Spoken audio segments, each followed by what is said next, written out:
നമസ്കാരം, മലയാളി വാർത്തയിലേക്ക് സ്വാഗതം. ഇസ്രായേൽ ഹമാസ് പോരാട്ടം ഇപ്പോഴും തുടർന്നുകൊണ്ടിരിക്കുകയാണ്. ഗാസ വലിയ രീതിയിലുള്ള പ്രതിസന്ധിയിലൂടെ കടന്നുപോവുകയാണ്. ഗാസയിലെ സാധാരണക്കാരുടെ സംരക്ഷണത്തിന് വേണ്ടിയിട്ട് വലിയ രീതിയിലുള്ള നീക്കങ്ങളൊക്കെ നടക്കുന്നുണ്ട്. മാത്രമല്ല, വെടിനിർത്തൽ കരാർ പ്രാബല്യത്തിൽ കൊണ്ടുവരാനുള്ള വലിയ രീതിയിലുള്ള ശ്രമങ്ങളും മുന്നോട്ട് പോയിക്കൊണ്ടിരിക്കുകയാണ്. അതിനിടയിൽ ഗാസയിൽ നിന്ന് മറ്റു ചില വിവരങ്ങൾ കൂടി വരുന്നുണ്ട്. വിശദമായി നോക്കാം. ഗാസ സിറ്റി മൃതദേഹങ്ങളുടെ തെരുവായി മാറിയിരിക്കുകയാണ്. പുതുതായി കണ്ടെടുത്തത് ഡസൻ കണക്കിന് മൃതദേഹങ്ങളാണ്. ഗാസ സിറ്റിയുടെ സമീപത്തെ തെൽ അൽ ഹവയിലും പരിസരങ്ങളിൽ നിന്നുമായി 70 മൃതദേഹങ്ങൾ കണ്ടെത്തി. നിരവധി മൃതദേഹങ്ങൾ കെട്ടിടാവശിഷ്ടങ്ങൾക്കിടയിൽ കുടുങ്ങിക്കിടക്കുന്നു. വ്യോമാക്രമണത്തിൽ കൊല്ലപ്പെട്ട ഒരു കുടുംബത്തിലെ അംഗങ്ങളുടേതുൾപ്പെടെയുള്ള മൃതദേഹങ്ങളാണ് ഇപ്പോൾ കണ്ടെത്തിയിരിക്കുന്നത്.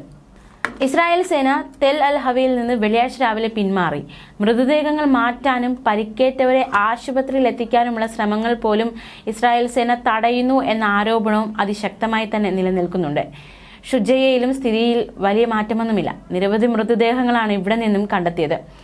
ആംനസ്റ്റി ഇന്റർനാഷണൽ അറിയിച്ചിരിക്കുന്നത് താൽക്കാലിക ക്യാമ്പുകളിൽ കഴിയുന്ന പലരും പട്ടിണിയിലാണെന്നാണ്. റാഫയിലും മധ്യ ഗാസയിലെ നുസ്രത്ത് അഭയാർത്ഥി ക്യാമ്പിലും ഇസ്രായേൽ നടത്തിയ ആക്രമണത്തിൽ നിരവധി പേരാണ് കൊല്ലപ്പെട്ടത്. ബ്രിട്ടനിൽ നിന്നുള്ള അൽ ഗൈർ സന്നദ്ധ സംഘടനയുടെ 4 പ്രവർത്തകരും കൊല്ലപ്പെട്ടവരിൽ ഉൾപ്പെടുന്നുണ്ട്. മാത്രമല്ല, നടുക്കുന്ന വാർത്തകളാണ് ഗാസ സിറ്റിയിൽ നിന്നും പുറത്തു വരുന്നതെന്ന് UN പ്രതികരിച്ചു. ആരോഗ്യ സംവിധാനങ്ങൾ തകർന്ന ഗാസയിലെ സ്ഥിതി വിവരണാതീതമെന്ന് UN വക്താവ് സ്റ്റീഫൻ ദുജാറിക് വ്യക്തമാക്കി. ശക്തമായ ചെറുത്തുനിൽപ്പിലൂടെ നിരവധി സൈനികരെ വകയിരുത്തിയതായി ഹമാസ് സായുധ വിഭാഗമായ അൽ ഖസാം ബ്രിഗേഡ് വ്യക്തമാക്കി. ലബനാൻ ആസ്ഥാനമായ ഹിസ്ബുള്ളയുടെ ആക്രമണത്തിൽ സൈനികൻ കൊല്ലപ്പെട്ടതായി ഇസ്രായേൽ സേനയും അറിയിച്ചു. പ്രത്യാക്രമണത്തിൽ ഒരു ഹിസ്ബുള്ള പോരാളി കൊല്ലപ്പെട്ടു. ഗാസയിലെ ആക്രമണം നിർത്താൻ ഇനിയും വൈകരുതെന്ന് പ്രതികരിച്ച് US പ്രസിഡന്റ് ജോ ബൈഡൻ രംഗത്ത് വന്നു. അമേരിക്കൻ പ്രസിഡന്റ് ജോ ബൈഡൻ വ്യക്തമാക്കുന്നത് വെടിനിർത്തൽ ചർച്ചകളിൽ കാര്യമായ പുരോഗതി ഉണ്ട് എന്നാണ്.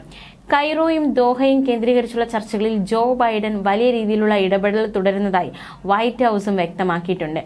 ബെഞ്ചമിൻ നെതന്യാഹുവിന്റെ നിലപാട് വെടിനിർത്തൽ ചർച്ചയ്ക്ക് തിരിച്ചടിയായി മാറിയെന്ന് മൊസാദ് ഉദ്യോഗസ്ഥരെ ഉദ്ധരിച്ച് ഇസ്രായേൽ മാധ്യമങ്ങൾ റിപ്പോർട്ട് ചെയ്യുന്നുണ്ട്. എന്തായാലും ആ ഒരു നിലപാട് തിരിച്ചടിയായി എന്ന് തന്നെയാണ് കരുതുന്നത്. അതേസമയം കഴിഞ്ഞ ദിവസങ്ങളിലൊക്കെ ഈ വെടിനിർത്തൽ കരാർ കൊണ്ടുവരാനുള്ള ചർച്ചകളൊക്കെ പുരോഗമിക്കുകയാണ്. അമേരിക്ക വലിയ രീതിയിലുള്ള ഒരു പ്രതീക്ഷയാണ് ഈ ഒരു ചർച്ചയിൽ വച്ചിരിക്കുന്നത്. ഇസ്രായേൽ ഹമാസ് വെടിനിർത്തൽ ചർച്ചയിൽ ശുഭപ്രതീക്ഷയുണ്ടെന്ന് US ദേശീയ സുരക്ഷാ വക്താവ് ജോൺ കിർബി പ്രതികരിച്ചിരുന്നു. ഇരു കൂട്ടരും തമ്മിൽ എതിർപ്പുകൾ കുറയുമെന്നാണ് പ്രതീക്ഷയെന്നും അദ്ദേഹം പറഞ്ഞിരുന്നു. അമേരിക്കൻ സംഘം കെയ്റോയിൽ തുടരുന്നുണ്ട്.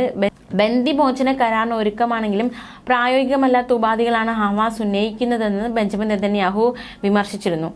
ഗാസയിൽ ഈജിപ്തിനോട് ചേർന്ന അതിർത്തി പ്രദേശങ്ങളിൽ നിയന്ത്രണം വേണം എന്നതുൾപ്പെടെ നിരവധി നിർദ്ദേശങ്ങൾ നെതന്യാഹു അമേരിക്കയ്ക്ക് മുമ്പാകെ സമർപ്പിച്ചതായും റിപ്പോർട്ടുകൾ പുറത്തുവരുന്നുണ്ട്.